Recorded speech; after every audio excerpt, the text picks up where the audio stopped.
Assalamualaikum warahmatullahi wabarakatuh. Selamat pagi, pagi, pagi, pagi. Baik, pada kesempatan ini saya ingin menjelaskan tentang metodologi penelitian di sesi 3 ini membahas tentang research. Apa itu research? Ya, oke. Ini saya share materinya agar semua bisa membacanya pada saat saya menjelaskan. Baik, dalam kesempatan ini adalah kita bersama-sama akan membahas tentang research atau riset. Apa itu riset? Ya, research is creating new knowledge. Ya, bahwa research itu adalah menciptakan suatu hal yang baru, ya, penemuan baru. Nah, ini riset ini pengertiannya adalah suatu proses penemuan dan penyelidikan sesuatu yang tidak diketahui untuk menambah pengetahuan atau membantu pemahaman atau juga memecahkan masalah. Riset adalah suatu proses sistematik yang meliputi perumusan, perancangan, pelaksanaan, dan penjelasan suatu investigasi untuk menjawab pertanyaan riset. Ini menurut Mailer dan Blackman 2005. Nah, jadi ini bedanya riset itu ya. Pengertiannya riset itu bahwa riset untuk menambah pengetahuan, menambah pemahaman, memecahkan masalah. Oke, suatu contoh. Contoh riset. Contoh riset ditemukan tikus tanpa gigi. Nah, ini berarti kan suatu penemuan baru. New knowledge ya. Penemuan baru bahwa ada tikus yang tanpa gigi. Atau contoh lagi, penemuan lain, ditemukan katak terkecil sebesar 7 mm di Papua New Guinea oleh tim USA. Nah, ini adalah kegiatan riset. Atau contoh lagi, ditemukan aspal jenis baru terbuat dari limbah oli, batu sela, dan ranting tumbuhan. Nah, ini juga merupakan riset. Dan kebetulan riset yang aspal jenis baru ini adalah riset yang saya lakukan sendiri. Dan saya sudah tuliskan dalam jurnal yang dipublish oleh ICSTR. Ya.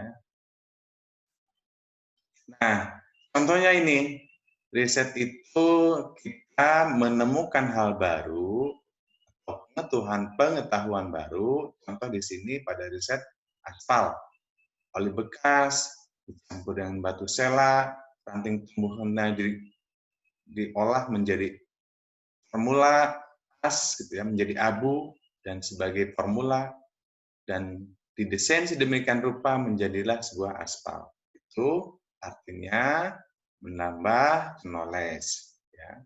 Oke. Lanjut. Nah, ini masih contoh penemuan aspal. Nah, metodologi penelitiannya adalah seperti ini jika digambarkan alur penelitiannya. Ya, dari sini mulai literatur dan seterusnya nyambung sampai seperti ini. Oke, lanjut. Nah, selanjutnya adalah kegiatan riset. Ini yang perlu kita pahami terlebih dahulu, ya, bahwa kegiatan riset akan berbeda dengan kegiatan jurnalisme, juga kegiatan konsulting, ya. Walaupun sama-sama menulis, ya, sama-sama menulis, sama-sama dipublish, misalkan. Nah, tapi kegiatan riset berbeda dengan kegiatan jurnalisme, ya, atau kegiatan konsultan. Walaupun pada umumnya melakukan investigasi, sama-sama melakukan investigasi. Tapi penyajiannya yang berbeda. Riset perlu diverifikasi secara ilmiah. Ya. Nah, walaupun sama-sama melakukan investigasi. Oke, riset bukanlah jurnalisme. Nah, kalau jurnalisme dan riset memiliki kesamaan, yaitu untuk mendapatkan informasi baru dan menyajikannya dalam format tertentu. Nah, itu kesamaannya. Namun pekerjaan jurnalis adalah membuat berita dan menerbitkannya melalui media koran atau majalah populer atau elektronik, TV, radio, internet, dan lain-lain. Itulah jurnalis. Ya, itu kalau jurnalis. Oke. Ini masih menerangkan tentang riset bukan jurnalisme. Contoh, seorang dosen digigit anjing. Nah, bukan berita. Bukan berita yang layak untuk dipublis ini bagi jurnalis. Kenapa? Karena di sini tidak ada kejutan. Tapi jika seorang dosen menggigit anjing, nah ini menjadi tajuk berita karena ini baru atau tidak biasa. Nah, ini ada kejutan. Maka hal yang seperti ini, inilah hal baru yang dipublis oleh jurnalis. Nah, berbeda dengan yang riset, gitu ya. Hal barunya bukan hal yang seperti itu. Jurnalis lebih cenderung mencari atau melakukan investigasi terhadap peristiwa-peristiwa yang merupakan peristiwa-peristiwa baru, ya. Tapi sedangkan riset itu harus memberikan pengetahuan baru serta informasi, tambahan ilmu dan lain sebagainya. Tapi informasi baru itu tidak menambahkan pengetahuan. Nah, ini kalau jurnalis kan informasi baru itu tidak menambah pengetahuan. Sedangkan riset harus menambah pengetahuan. Atau membantu pemahaman yang mendalam tentang dunia ini atau memecahkan masalah tertentu. Kalau penelitian atau riset ini harus menambah pengetahuan atau membantu pemahaman yang mendalam tentang dunia ini atau memecahkan masalah tertentu. Itu riset, ya. Sedangkan jurnalis belum tentu memecahkan masalah, ya, dan belum tentu menambah pengetahuan, walaupun sama-sama memberikan informasi baru. Nah, ini masih riset bukan jurnalis. Perbedaan penting antara jurnalisme dan riset adalah bahwa dalam riset, temuan harus diperiksa, diverifikasi sebelum temuan dipublikasi atau direview. Ya, ini perbedaannya. Perlu diperiksa, diverifikasi, dan perlu direview sebelum dipublikasi. Sedangkan berita dalam koran dan majalah umumnya jarang melakukan verifikasi terhadap informasi yang dilaporkan, hanya melakukan pemeriksaan seperti kesalahan ketik, ejaan, dan lain-lain sebagainya, bukan termasuk peer review.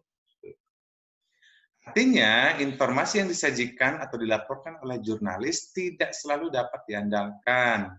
Ya. Walaupun tidak semua seperti itu. Oke. Kemudian riset bukan consulting, ya. Nah, maksudnya bagaimana? Memang sebetulnya sulit untuk menjelaskan perbedaan antara consulting dan riset karena sering dilakukan oleh orang yang sama dan dilaporkan pada tempat yang sama. Nah, contohnya Harvard Business Review. Nah, ini kenapa riset itu bukan consulting. Kalau konsultan profesional melaporkan pekerjaannya di dalam buku, laporan, dan majalah ilmiah untuk menerbitkan gagasannya dan mempromosikan layanan yang dapat diberikan. Beberapa tenaga akademik menggunakan kedua topik tersebut, melakukan pekerjaan konsultasi dan juga penelitian. Makanya ini agak sulit membedakan, ya, antara riset dan konsulting. Nah, tetapi yang sangat signifikan pembedaannya adalah bahwa riset sebelum dipublikasi perlu dilakukan peer review. Apa perbedaan antara konsulting dan riset? Ya, nah, konsultan diminta untuk memecahkan masalah pada suatu organisasi atau perusahaan. Ya, kemudian konsultan harus mengumpulkan data, menganalisa, dan memaknakan informasi untuk menyelesaikan masalah. Keluarannya sekumpulan rekomendasi untuk menyelesaikan masalah. Nah, ini kalau konsultan. Perusahaan konsultan memperlakukan pengetahuan sebagai knowledge propriety atau pemilik pengetahuan. Jika konsultan melaporkan pekerjaannya, ini dalam rangka mengiklankan portofolio kepakarannya agar menarik klien, bukan untuk menambah hasanah ilmu pengetahuan atau body of knowledge. Ini bedanya. Ya. Jika hasil konsultan, bisa investigasi konsultan, analisis, dan lain sebagainya untuk memecahkan masalah, kalaupun di publik itu hanya untuk mengiklankan portofolio dari kepakarannya, tapi bukan untuk menambah hasanah ilmu pengetahuan atau body of knowledge. Peneliti, nah kalau peneliti pada sisi lain memiliki tanggung jawab utama, ya, to get and share original knowledge. Nah, peneliti harus mengkaitkan riset sebelumnya dengan topik yang diteliti dan menunjukkan bahwa hasil riset menambah sesuatu yang baru pada body of knowledge. Nah, ini bedanya peneliti dengan consulting, ya. Nah, kalau peneliti memiliki tanggung jawab utama pada body of knowledge. Kemudian peneliti itu punya kaidah-kaidah ilmiah. Di antaranya harus mengkaitkan riset sebelumnya dengan topik yang diteliti dan menunjukkan bahwa hasil riset menambah sesuatu yang baru. Sehingga pada saat kita melakukan penelitian, topik penelitian kita tentang apa, kemudian sebelumnya telah yang melakukan penelitian dalam topik itu apa, selanjutnya adalah hal baru apa yang ingin kita ungkapkan dalam penelitian kita. Apa hal barunya yang ingin kita sampaikan? Karena tadi harus mengkaitkan riset sebelumnya. Riset sebelumnya itu apa, metode analisisnya menggunakan apa, gitu. Kemudian informasi baru apa yang ingin kita sampaikan pada saat melakukan penelitian. Informasi baru atau menambah sesuatu yang baru itu dari berbagai sisi tentunya. Baik dari masalah baru dari lingkup sebelumnya yang di dalam riset sebelumnya belum memaparkan suatu masalah tersebut, atau karena perbedaan zaman sehingga masalah-masalah baru itu timbul pada suatu lingkup itu, kemudian kita bisa mengangkat masalah-masalah tersebut. Masalah-masalah tersebut kita biasanya dari mana? Ya, kita dari fenomena. Nah, nanti kita akan bahas lebih lanjut tentang pembahasan tentang masalah penelitian. Kita akan bahas lebih lanjut. Tapi secara garis besar ya, tentang apa menambah sesuatu yang baru itu bisa dari suatu masalahnya, bisa dari metodenya, ya, bisa juga dari output yang ingin dikeluarkan. Oke. Oh, mungkin saja karena adanya literatur gap, atau adanya gap antara teori dengan fakta. Ya, lanjut. Hasil riset untuk disebarluaskan, bukan disembunyikan. Ya.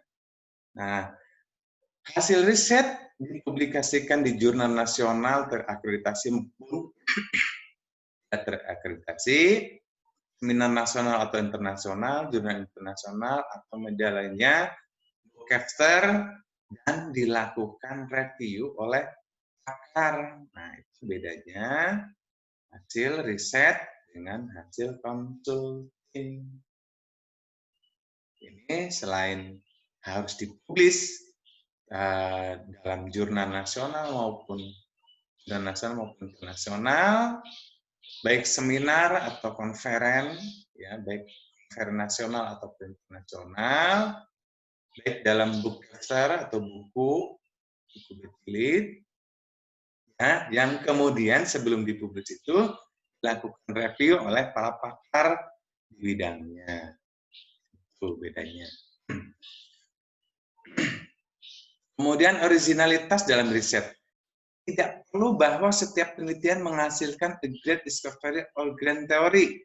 Nah, tapi suatu hasil riset harus memberikan kontribusi pada body of knowledge. Nah, kontribusi pada body of knowledge itu maksudnya seperti apa? Jadi pada suatu bidang atau lingkup penelitian atau bidang ilmu tertentu, ya, kontribusi dari penelitian kita itu apa?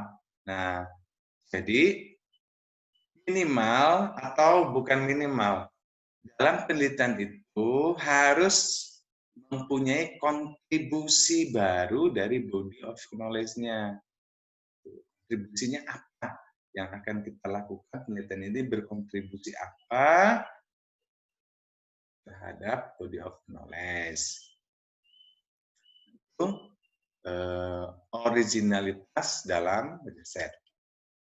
Nah, itu saja pemaparan yang saya dapat sampaikan pada sesi 3 metodologi penelitian ini. Kita akan bahas tentang metodologi penelitian pada video dan sesi-sesi berikutnya. Kurang lebihnya mohon dimaafkan. Wabillahi taufiq wal hidayah. Walakum minkum. Wassalamualaikum warahmatullahi wabarakatuh.